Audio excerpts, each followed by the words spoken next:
Paghahalo-haluin ko muna itong kamatis, sibuyas, bawang at luya.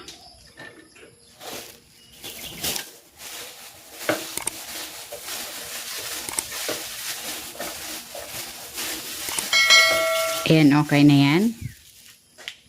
Then, ilalagay ko na itong bangus. Ito ay boneless bangus.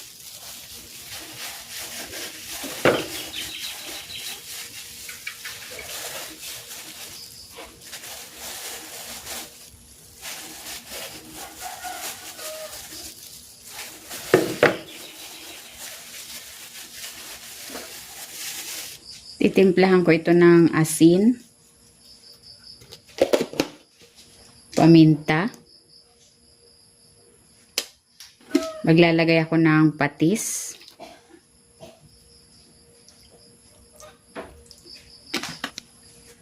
at ng kalamansi. Maglalagay din ako ng cooking oil.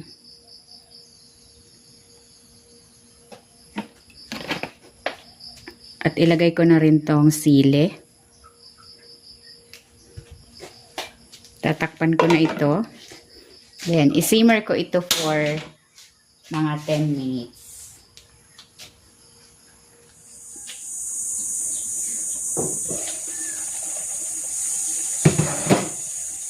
Ayan, ito na yung bangus. Kahit wala akong nilagay na tubig, nagkaroon na ito ng sabaw. Dahil kumatas yung kamatis, yung sibuyas, at yung bangus. Tikman natin.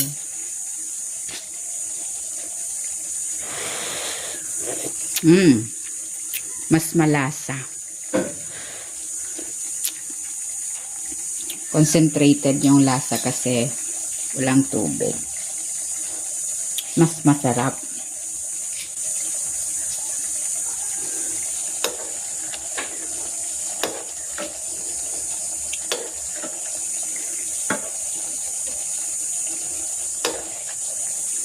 Ayan, luto na itong no water kinamatisang bangus. Hahanguin ko na ito.